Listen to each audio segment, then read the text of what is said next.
दोस्तों, हम सभी अपने जीवन में कुछ न कुछ दान अवश्य करते हैं, लेकिन क्या आपको पता है कि सबसे अच्छा और उत्तम दान कौन सा होता है? क्या होता है सबसे बड़ा पुण्य? आइए जानते हैं इस कहानी से। काशीपुर नाम के एक गांव में हरीश नाम का एक आदमी रहता था, जो लकड़ियां काट कर अपना जीवन यापन करता था। वो अपनी पत्नी के साथ रहता था। जलाऊ लकड़ी से होने वाली कमी पर्याप्त नहीं थी। भोजन और कपड़ों की हमेशा ही कमी बनी रहती थी। एक दिन परेशान होकर हरीश की पत्नी उससे बोली, कितने ही दिन देख लो, यही कमाई रहेगी। कोई त्योहार नहीं होता, कोई जश्न नहीं होता। इस जलाऊ लकड़ी को काटने और बेचने के बजाय तुम शहर जाकर कुछ काम क्यों नहीं कर लेते? कितने सालों तक हम ऐसे ही जीवन व्यतीत करेंगे? हरीश कहता है कि देखो, मैं हमेशा तुम्हारी बात सुनता हूँ। कितनी बार मुझे कहना पड़ेगा कि मैं इस गांव को नहीं छोड़ सकता। शहर में यहाँ की तरह शांति नहीं है। मैं नहीं चाहता कि हमारे बीच अगली बार यह बात निकले। तब उसकी पत्नी कहती है कि खाना बना रखा है, आप खाना खाइए और यहाँ से जाइए। भोजन करने के बाद हरीश वहाँ से चला जाता है। चलते चलते काफ़ी आगे निकल जाता है। वो सोचने लगता है कि आज तो बहुत दूर चला आया। मुझे एक बड़ा पेड़ चाहिए, लेकिन मुझे एक भी नहीं मिल रहा। वहाँ एक पेड़ है, लेकिन वह काफ़ी छोटा है। इससे मेरा क्या होगा? लेकिन क्या करूं? ठीक है, आज के लिए मुझे इससे ही काम चलाना पड़ेगा। वह एक पेड़ काटता है और अपने सिर पर जलाऊ लकड़ी का एक बंडल रखता है और उस लकड़ी को बेचने के लिए चल पड़ता है। लेकिन ये क्या, लकड़ी खरीदने वाला कोई भी नहीं था। तब वह सोचता है कि क्या मुझे इन सब लकड़ियों को लेकर घर जाना पड़ेगा। तब जब वह रास्ते से जा रहा था तो एक आदमी उसे आवाज़ लगाता है। वो कहता है कि सुनो लकड़ी बेचने वाले, ये जलाऊ लकड़ी कितने की है? तब वह कहता है कि महाराज, आपको सारी लकड़ियाँ चाहिए या आधी? अगर आप सारी लकड़ियाँ लेंगे तो मैं 10 रुपये में दे दूँगा। तब वह ब्राह्मण कहता है कि मुझे सारी लकड़ियाँ चाहिए, लेकिन तुमने जो दाम कहा है, मैं उतने दाम में नहीं खरीद सकता। मैं केवल 5 रुपये दे सकता हूँ। तब वह कहता है कि अरे महाराज, इस कीमत पर मैं तो नहीं बेच सकता, लेकिन मैं बहुत अधिक थका हुआ हूँ, तो मैं दे दूँगा। आप 5 रुपये दे दीजिए, क्योंकि पहले ही बहुत देर हो चुकी है। अब मैं ये लकड़ियाँ लेकर कहाँ जाऊँगा? आप मुझे 5 रुपये जल्दी से दे दीजिए, मुझे घर भी जाना है और खाना भी खाना है। तब वो कहता है कि ये लो 5 रुपये और सारी लकड़ियों को वहाँ रख दो। वैसे मुझे लग रहा है कि तुम काफ़ी भूखे हो। क्या तुम कुछ खाना खाना चाहते हो? सब तैयार है, तुम यहाँ खाना खाओ और फिर जाना। हरीश कहता है कि मुझे बहुत भूख लगी है, लेकिन अगर मैं खाना खाऊंगा तो आपके लिए नहीं बचेगा। आप रहने दीजिए, मैं घर जाकर खाना खाऊंगा।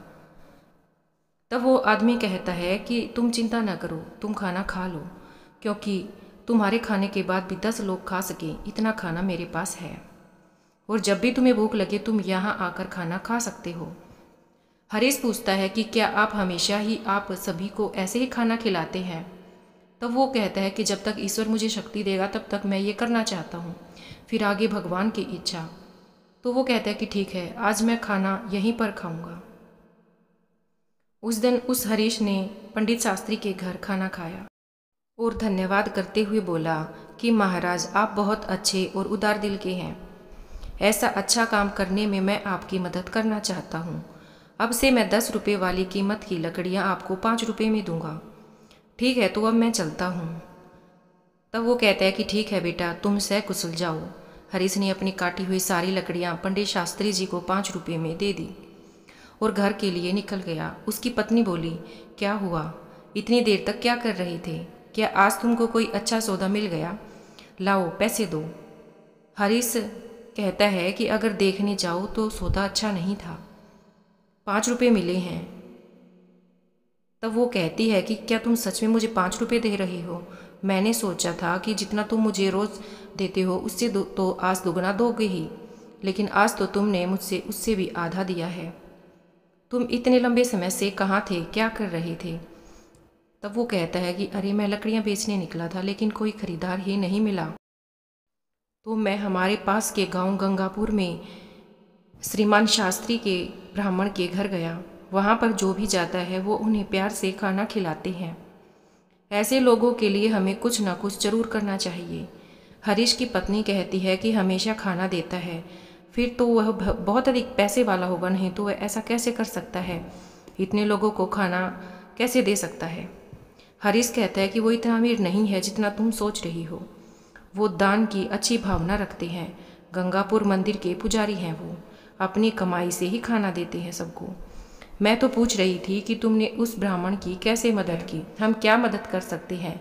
स्वर्ग जाने के बारे में मत सोचो, पहले धरती के बारे में सोचो। फिर हरीश कहता है कि तुम्हें पता भी है मैंने क्या किया? मैंने उन ब्राह्मण से कहा कि जो लकड़ी मैं लाता हूँ उसे आधे दाम में तुम्हें दे दूंगा, और कल से कुछ लकड़ियाँ उनके लिए और बाकी लकड़ियाँ हमारी बेचने के लिए काट लूँगा। पत्नी बोली, इतना ही काफ़ी है, लेकिन अगर तुम जलाऊ लकड़ी के 2 ढेर नहीं काट सकते तो तुम ऐसे ही 5 रुपये लेकर वापस आओगे। 5 रुपये में मैं घर कैसे चलाऊंगी, तुम बताओ। जो मैं चाहता हूँ उसे पूरा करने की पूरी कोशिश करूँगा, और फिर भगवान की आगे इच्छा। मैंने उन ब्राह्मण के घर खाना खाया है, तुम भी साथ चलना खाना खाने।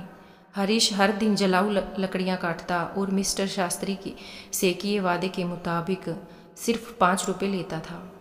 एक दिन मिस्टर शास्त्री भोजन करने बैठे ही थे, तभी बाहर से आवाज़ आती है, महाराज लकड़ियाँ लाया हूँ, 5 रुपये दे दीजिए। यहाँ आकर अपनी लकड़ियाँ ले लीजिए ताकि मैं चला जाऊँ। फिर शास्त्री ने कहा कि देखो हरीश, मैं आज तुम्हें 5 रुपये नहीं दे सकता, तो तुम तुम्हारी लकड़ियाँ लो और वापस चले जाओ। तब वो कहता है कि वापस क्यों जाऊँ, यहीं के लिए लाया हूँ। पैसा कल दे देना, मुझे बहुत भूख लगी है, तो तू कुछ खाना खिला दीजिए। खाना तो खिला ही सकते हैं ना, वैसे भी आप सभी को खिलाते हैं। बहुत अच्छे हरीश, पहले अपने पैर धो लो, तब तक मैं भोजन की व्यवस्था करता हूँ। मिस्टर शास्त्री घर में जाकर अपनी पत्नी को ये बात बताते हैं। उसकी पत्नी बोली, तुमने ऐसा वादा क्यों किया? हमारे घर में खाने के लिए कुछ भी नहीं बचा है, सिवाय उस खाने के जो आप अभी खाने वाले हैं। हम इस समय हरीश को कैसे खिलाएंगे? पूरा खाना खत्म हो चुका है। क्या आपको ये पता नहीं है? अरे इसमें ऐसी भी क्या बात हो गई? तुमने मुझे जो खाना परोसा है वो हरीश के लिए काफ़ी है। सोच रहा हूँ कि मैं आज उपवास कर लूँ। तब उसकी पत्नी कहती है कि मुझे बताओ, तुम इतना ऐसा उपवास कितनी बार करोगे? जब हमारे पास है नहीं तो तुम ये सब क्यों करते हो? हम कहाँ से लाएं? तब वह कहता है कि सब भगवान देता है, पहले हरीश को खिला कर आओ। पंडित शास्त्री ही ऐसे थे जो सबको खाना देते थे, भले ही उनके पास ना हो, लेकिन जब तक उसके पास एक निवाला भी हो उसे भी वो दान करने की सोचते थे। एक दिन हरीश जंगल से लकड़ियाँ काटने के लिए चला जाता है। जब वो जंगल के सामने के सारे सूखे पेड़ तो काट चुका था, वो सोचता है कि अब तो हरे ही पेड़ बाकी बचे हैं, अब जंगल के अंदर जाना तो बड़ा मुश्किल लग रहा है। मैं इससे पहले इतना अंदर कभी नहीं गया, मुझे सावधान रहना चाहिए। जंगली जानवर हो सकते हैं, अगर मुझे कुछ हो गया तो ये सोचकर हरीश जंगल के बीच चला जाता है। इतनी दूर आ गया लेकिन कोई सूखा पेड़ न मिला। ये अच्छा लग रहा है, एक शाखा ही काफ़ी है, अगर मैं इसे काटता हूँ तो 3 ढेर बन जाएंगे। पहले ही बहुत देर हो चुकी है। ऐसा सोचकर हरीश उस बड़े से पेड़ पर चढ़ गया और उस डाली पर बैठकर उस डाली को काटने लगा। बहुत बड़ी शाखा होने के कारण शाखा टूटकर बगल के पेड़ के नीचे टीले पर गिर जाती है। फिर अचानक ही वहाँ पर एक तपस्वी प्रकट हो जाता है और क्रोध में बोलता है, मेरी तपस्या किसने भंग की है? लगता है वो तुम ही थे। मैं तुम्हें श्राप देता हूँ कि तुम कुत्ते बन जाओ। फिर हरीश घबरा कर कहता है कि अरे महाराज, मुझे नहीं पता था कि आप यहाँ नीचे बैठे हैं। मैं यहाँ 100 साल से तपस्या कर रहा हूँ और तुमने मेरी तपस्या भंग की है। हरीश ने कहा कि मैं तो रोज़ पेड़ काटने आता हूँ और जलाऊ लकड़ियाँ बेचता हूँ। मैंने जानबूझकर ऐसा नहीं किया है, मुझे माफ़ कर दीजिए महाराज, कृपया इस शराब को वापस ले लीजिए। मैंने क्रोध में आकर तुम्हें श्राप दिया क्योंकि तुमने मेरी तपस्या तोड़ी है। इस शराब को मैं वापस तो नहीं ले सकता क्योंकि यह संभव नहीं है। मैंने तुम्हें श्राप दिया है लेकिन मैं भी ऐसा नहीं कर सकता, लेकिन मैं तुम्हें एक उपाय बताता हूँ। हरीश कहता है कि कृपया मुझे बताइए महाराज, मैं इस श्राप से छुटकारा पाने के लिए क्या कर सकता हूँ? तुम ऐसे लोगों को ढूंढे जो सबसे अच्छा दान देते हैं। उनके खाने के बाद अगर उनके खाने में कोई भी दाना बच जाता है तो तुम उस खाने को खाकर श्राप से मुक्त हो जाओगे। अगर तुम अपने अभी के रंग से पूरी तरह से सफ़ेद हो जाते हो तो तुम इस श्राप से मुक्त हो जाओगे। हरीश कहता है कि मैं अपनी पत्नी को रोजाना जलाऊ लकड़ी काटने से मिलने वाले पैसों से सहारा देता हूँ। अब मैं कुत्ता बन गया हूँ तो मेरी पत्नी का क्या होगा? तब वो कहता है कि चिंता मत करो, तुम्हारी पत्नी को कपड़ों की कोई कमी नहीं रहेगी। भगवान हैं जो उसकी व्यवस्था जरूर करेंगे। इस बार जब शराब टूटेगा तो तुम अपने कष्टों से मुक्ति पा जाओगे और धन धान्य से सुखी जीवन व्यतीत करोगे। हरीश शराब के कारण कुत्ते में बदल जाता है। मुझे अब इजाज़त दीजिए महाराज। इतना कहकर वो शराब से छुटकारा पाने के लिए यात्रा शुरू करता है। वो सोचने लगता है कि जैसा ऋषि ने कहा था, मुझे सबसे अच्छा दान देने वाले कहाँ मिलेंगे। मेरी कुछ भी समझ में नहीं आ रहा है। हाँ, पंडित शास्त्री तो है ना, वो बड़े ही उदार दिल के आदमी हैं। अपने पहले प्रयास के रूप में पंडित शास्त्री के पास जाता हूँ। हरीश कुत्ते के रूप में शास्त्री के घर जाता है। शास्त्री अपनी पत्नी से कहता है, चलो अच्छा हुआ, आज मैं बिना किसी परेशानी के सभी मेहमानों को खाना खिला पाया। सच में बहुत संतुष्ट हूँ मैं आज। भगवान मुझे उन सभी को खाना खिलाने की शक्ति दे जो आज यहाँ आए हैं। शास्त्री के खाना खा लेने के बाद उसकी पत्नी ने बाकी खाना बाहर फेंक दिया। हरीश कुत्ते के रूप में वहाँ आया और उस शास्त्री के खाने से बचा हुआ खाना खाने लगा। खाना खाते ही उसका आधा शरीर तुरंत सफ़ेद हो जाता है। हरीश खुश होकर कहता है, मुझे लगा ही था कि पंडित शास्त्री बहुत उदार आदमी है। मुझे तुरंत ही आधे शराब से मुक्ति मिल गई है। लेकिन पूरी तरह शराब मुक्त होने के लिए किसी दूसरे आदमी को ढूंढना पड़ेगा। कोई आसपास मिल सकता है, शायद मुझे शराब से मुक्ति मिल सकती है। अगर दिए गई शराब से मुझे मुक्ति मिल जाती है तो शराब से मुक्त होने के बाद मैं धन धान्य और सुख के साथ रहूँगा। मैं चाहे कितने भी साल लकड़ियाँ काट लूँ, कभी इतना बड़ा नहीं बन पा सकता। लेकिन ये तो मेरे साथ अच्छा ही हुआ है। मुझे शराब देने के लिए बहुत बहुत धन्यवाद महाराज। इतना कहकर हरीश दूसरे आदमी को खोजने लगता है। एक दिन संतोष नाम का एक आदमी हल जोतते हुए हरीश को दिखाई देता है। ये देखकर हरीश उसके घर के सामने जाता है। वहाँ से गाय दान लेने वाला सुरेश गाय को लेकर संतोष के बारे में सोचता है। संतोष बहुत ही पवित्र आदमी है। वो सिर्फ मुझे ही नहीं, कई लोगों को गाय दान कर रहा है। ऐसे लोगों को आशीर्वाद मिलना चाहिए। हरीश उसकी बातें सुनकर कहने लगता है कि वाह वाह, आज मुझे शराब से मुक्ति मिल जाएगी। ये आदमी उस पंडित शास्त्री के समान ही होना चाहिए जो सबसे अच्छा दान कर रहा है। रुक कर देखता हूँ कि वो कब खाना खाता है। हरीश के वहाँ बहुत देर तक इंतजार करने के बाद संतोष ने अपना खाना खाया और पत्ते को बाहर फेंक दिया। हरीश तुरंत जाकर उस पत्ते का बचा हुआ खाना खा लेता है। हरीश आश्चर्य से कहता है, अरे कोई रंग नहीं उतरा। संतोष ने गाय का दान किया था, फिर रंग क्यों नहीं बदला? मुझे कुछ समझ नहीं आ रहा। वो वापस आकर शास्त्री जी के घर के बाहर बैठ गया। वहाँ आकर दो आदमी आपस में बात कर रहे थे। अरे सुशील, आज संतोष ने फिर गाय का दान दिया। वो चाहे कितना ही दानी दिखता हो, वो हमेशा गांव के बाहर वालों को ही बुलाकर दान देता है। अगर तुम सच जानोगे तो चौंक जाओगे। उसकी सारी गाय 2 महीने से ज़्यादा दूध नहीं देती। उसे ये पहले से ही पता होता है और फिर उन्हें बैठाकर क्यों खिलाई, इसीलिए दान कर देता है। वो कभी दूध देने वाली अच्छी गाय दान नहीं करता। ऐसा है क्या? अगर वो ऐसा करता है तो उसे अवश्य ही पाप लगेगा। हमारे राजा की तरह कोई भी नहीं कर सकता। वो एक महान दानी है। 1 हफ्ते से खाना दे रही हैं और कल आखिरी दिन अन्नदान के साथ वस्त्र दान भी करने वाले हैं। वो वहाँ सबके साथ 1 हफ्ते से खाना खा रहे हैं। कभी उनके जैसा धर्मी देखा है कहीं? अरे ये तो कुछ नहीं, उन्होंने हमारे लिए 25 सड़कें बनवाई हैं, हर जगह कुएं और तालाब भी खुदवाई हैं।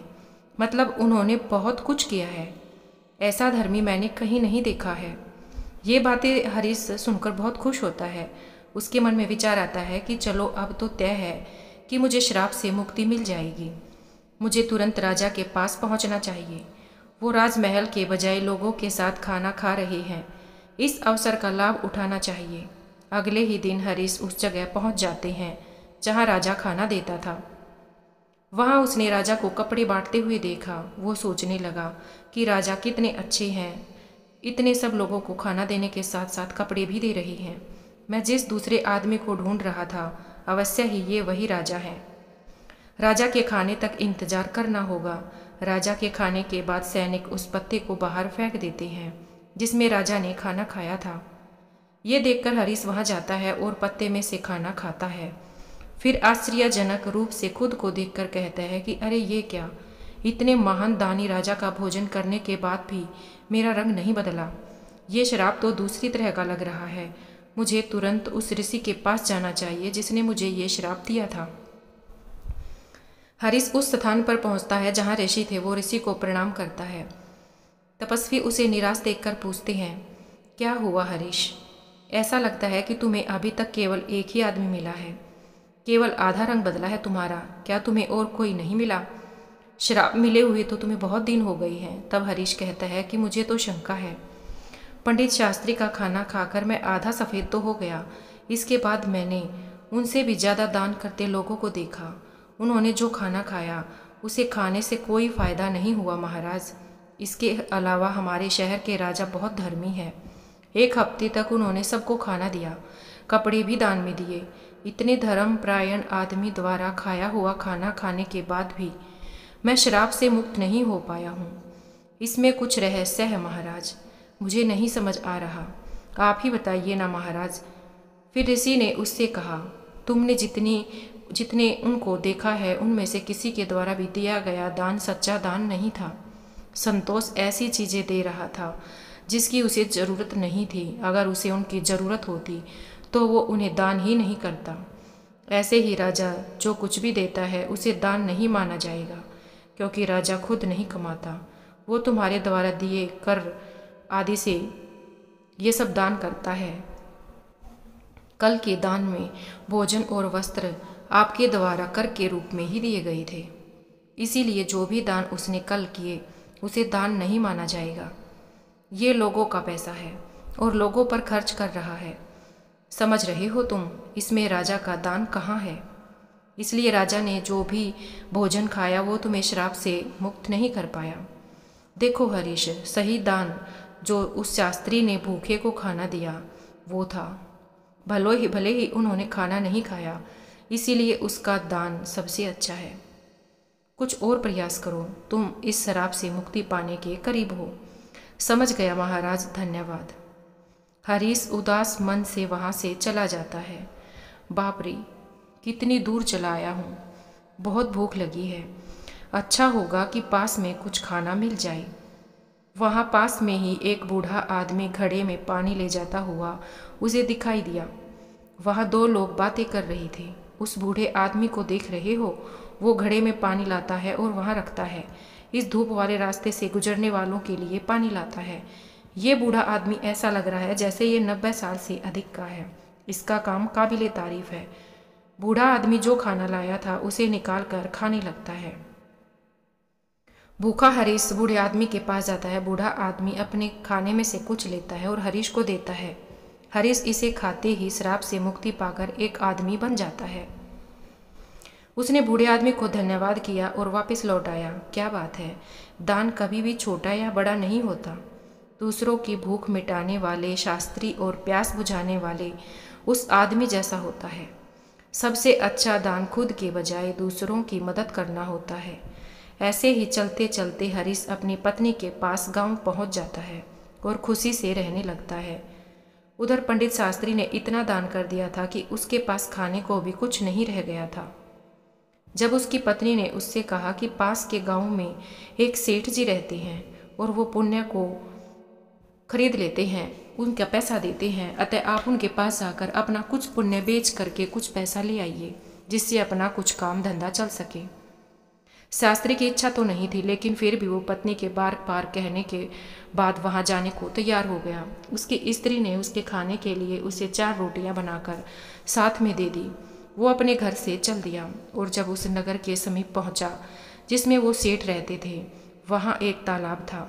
वहीं स्नान आदि करने के बाद वो रोटी खाने के लिए बैठा ही था कि इतने में एक कुतिया उसके सामने आ गई। उस कुतिया ने वन में बच्चों को जन्म दिया था। उसके बच्चे और वह कुतिया सभी 3 दिनों से भूखे थे। भारी बरसात हो रही थी, उसी के कारण वो बच्चों को छोड़कर शहर में नहीं जा सकती थी। कुतिया को भूखा देखकर शास्त्री ने उस कुतिया को एक रोटी दे दी। उसने उस रोटी को खा लिया। फिर दूसरी रोटी दी तो दूसरी रोटी को भी उस कुतिया ने खा लिया। इस प्रकार उसने एक एक करके अपनी 4 रोटियां कुतिया को खिला दी। कुतिया रोटी खाकर तृप्त हो गई। फिर वो वहाँ से भूखा ही उठकर वहाँ से चल दिया। फिर वो उस सेठ के पास पहुँचा। सेठ के पास जाकर उसने अपना पुण्य बेचने की बात सेठ से कही। सेठ ने कहा कि आप तो दोपहर के बाद आना। उस सेठ की पत्नी बहुत पतिव्रता थी। उसने अपनी पत्नी से पूछा कि एक महाजन आया है और वो अपना पुण्य बेचना चाहता है, इसलिए तुम मुझे बताओ कि उसके पुण्यों में से सबसे बढ़कर पुण्य कौन सा है जिसे मैं ले सकता हूँ। सेठ की पत्नी ने कहा कि आज जो उसने तालाब पर बैठकर एक भूखी कुतिया को 4 रोटियां दी हैं, उस पुण्य को खरीदना चाहिए, क्योंकि उसके जीवन का ये सबसे बड़ा पुण्य है। नियत समय पर शास्त्री सेठ के पास आया और सेठ से बोला, आप मेरे पुण्य में से कौन सा पुण्य खरीदना चाहेंगे। सेठ ने कहा, आज आपने जो यज्ञ किया है हम उसी यज्ञ के पुण्य को लेना चाहते हैं। शास्त्री बोला, मैंने तो आज कोई यज्ञ किया ही नहीं, मेरे पास तो इतना पैसा ही नहीं था, मैं यज्ञ कैसे कर सकता हूँ और कहाँ करता। इस पर सेठ ने कहा, आपने जो आज तालाब पर बैठकर एक भूखी कुतिया को 4 रोटियां खिलाई हैं, मैं उसी पुण्य को लेना चाहता हूँ। शास्त्री ने पूछा, उस समय तो वहाँ पर कोई नहीं था, मुझे कोई देख भी नहीं रहा था, फिर आपको इस बात का पता कैसे चला। सेठ ने कहा कि मेरी पत्नी पतिव्रता है, किसी ने ये सब बातें मुझे बताई हैं। तब शास्त्री ने कहा कि बहुत अच्छा, ले लीजिए, परंतु उसका मूल्य आप क्या देंगे। सेठ ने कहा, आपकी रोटियां जितने वजन की थी उतने ही हीरे मोती मैं तोल कर दे दूंगा। शास्त्री ने स्वीकार कर लिया और उसके सहमति के अनुसार सेठ ने एक अंदाजा लगाकर उतने ही वजन की 4 रोटियां बनाकर तराजू के एक पलड़े पर रख दी और दूसरे पलड़े पर हीरे मोती आदि रख दिए, किंतु बहुत से रत्नों के रखने पर भी वो रोटी वाला पलड़ा उठा ही नहीं। इस पर सेठ ने कहा कि और रत्नों की थैली लाओ। जब उस शास्त्री ने अपने इस पुण्य का इस प्रकार का प्रभाव देखा तो उसकी आंखें खुल गई। उसने कहा कि सेठ जी, मैं अभी इस पुण्य को नहीं बेचूंगा। सेठ बोला, जैसी आपकी इच्छा। इसके बाद वो शास्त्री वहाँ से चला जाता है और उसी तालाब के किनारे से जहाँ बैठकर उसने कुतिया को रोटियाँ खिलाई थी, थोड़े से चमकदार कंकर पत्थरों को तथा कांच के टुकड़ों को कपड़े में बांधकर अपने घर चला आता है।